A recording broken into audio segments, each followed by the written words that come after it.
What do the best podcast editors do? That's a really good question. Podcasting is young, and editing is both an art and a science, and there are many different views and many different approaches. But if you're looking for a podcast editor to help you with your show, the answer, it depends, is probably not good enough. So I'm going to share with you my perspective on this today. What's happening, podcasters? This is 1000 Podcasters, and I'm Brian Ensminger. I'm a podcaster and a podcast editor, and I want to see you succeed with your podcast. I'm releasing this as both a video as well as a podcast episode, so if you prefer to watch, you can see my beautiful face on YouTube, or if you'd prefer to take it with you and listen on the go, 1000podcasters.com is the place that you can find that. Today, we're going to be talking about what podcast editors do. It seems like there's a good bit of confusion about this, so I'm going to share a little bit of light on that. But just to be aware, even though I'm going to share my perspective on this, if you're going to work with a podcast editor, I would suggest that you have a very specific conversation with your proposed editor to ensure that you know exactly what they plan to do and what their approach is and how you can best work with them. Good with that?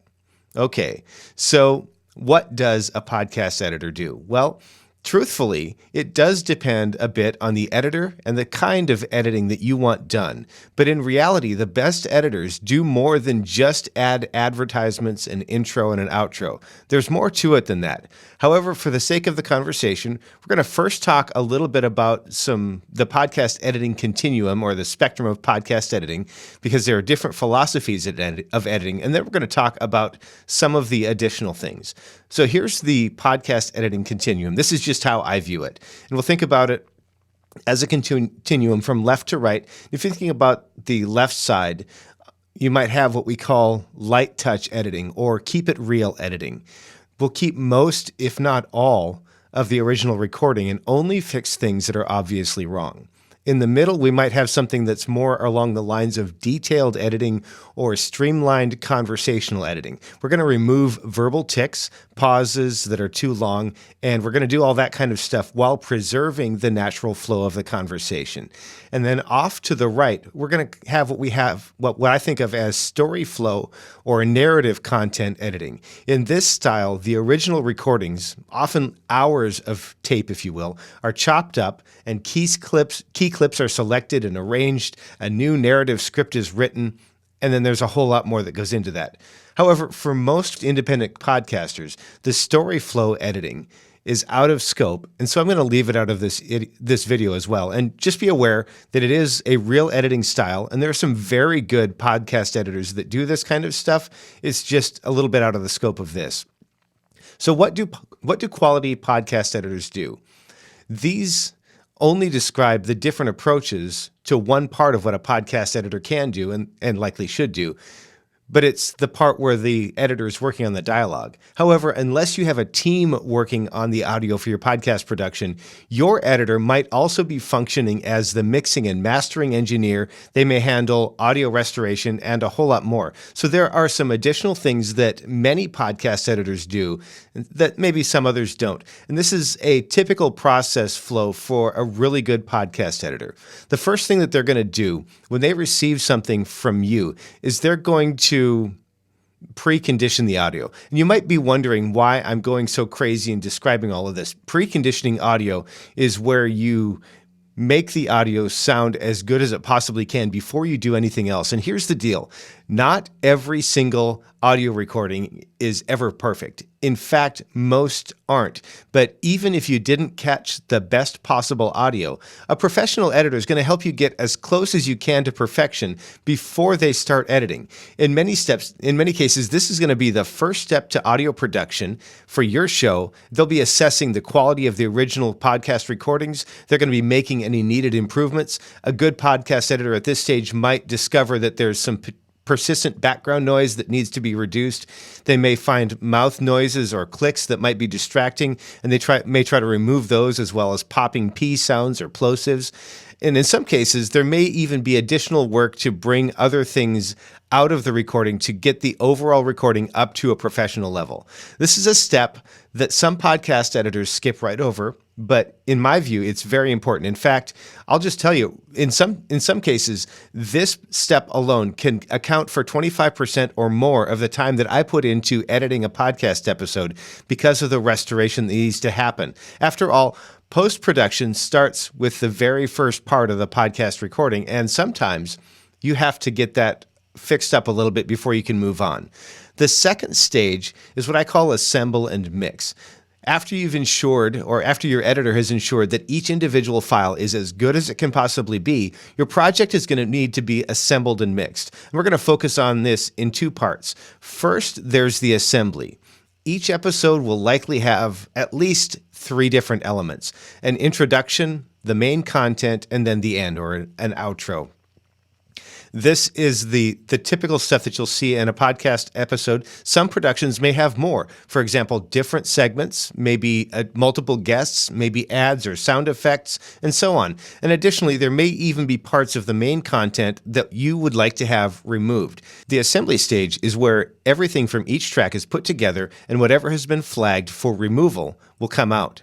The second part of this stage is mixing. After you've got all of the pieces assembled, the different elements are going to need to be mixed together into a cohesive whole. You might think of this similar to mixing an album. And so to accomplish this, your editor is going to begin treating individual pieces of the audio with equalization and compression and other effects to make sure that it sounds great, that everything fits together, that you have a consistent sound and feel across the entire episode, and that the most important parts are audible. Once that part is done, we'll move on to dialogue editing. Dialogue editing is what most people often think of when they think of podcast editing, and it's certainly important. But equally important is to be very clear on exactly what kind of editing will be done. That's why I spent the time talking about that, because in this stage, we'll be removing additional distractions, we'll be taking out repeated phrases or verbal tics, distracting noises, we'll try to fix when people are talking over each other. Things like that are going to be corrected. And the most important thing to remember is that you need to be very clear on what kinds of things stay in and what kinds of things come out. And as an editor, this is where I try to pull things out without leaving my fingerprints, because in my view, the very best episodes in terms of editing are the ones that you can't tell that I was there. Number 4, we've got the final master stage. The concept of mastering is a bit of a holdover from music production, and while it's not exactly the same for podcast editing, I think that the term applies. It's in this stage that we're going to be making sure that everything is ready for publication. Any minor tweaks that are needed will be performed here, as well as some other stuff. We'll be making the final mix. Then we'll be mastering that to meet the necessary loudness targets so that it can be clearly audible at the gym or in the car or doing whatever it is that people are doing, so that it's audible and understandable in a variety of different listening environments, some of which are maybe not ideal. And then we'll also be adding the additional information to identify the file. These are called ID3 tags, and you might think of them like an album cover. It's going to let you know what's contained there. It might have a graphic, might have the name of the show and the episode and some other stuff. That's all going to happen here. The fifth thing that really good podcast editors are going to offer you is that they're not going to just be an editor. They'll also be a consultant, a trusted advisor, the person that you can call when you have a question about how to approach a recording or how to fix something that you noticed. You might discover that your editor can help you get better at recording, getting a better recording right out of the gate. They may be able to offer hints about how to create a better audio presentation. They may suggest equipment or software or services or techniques. And they can also offer answers to questions about how to fix audio problems, as well as suggest ways to improve.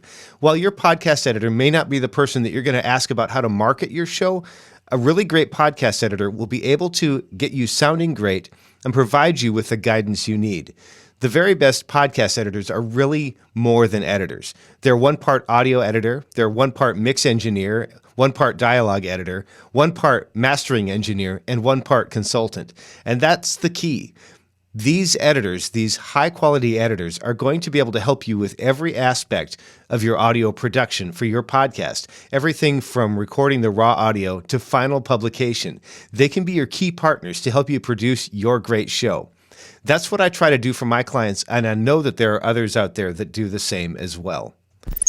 If you'd like more information about the kinds of editing that I do, and if you think that we might be a good fit for each other, visit toptieraudio.com to set up a quick call. If you'd like to subscribe to this show, toptieraudio.com is the place to do that as well. And whether you're interested in me or not, I hope that you find the very best editor for you and your needs. Now go out there and make a great podcast.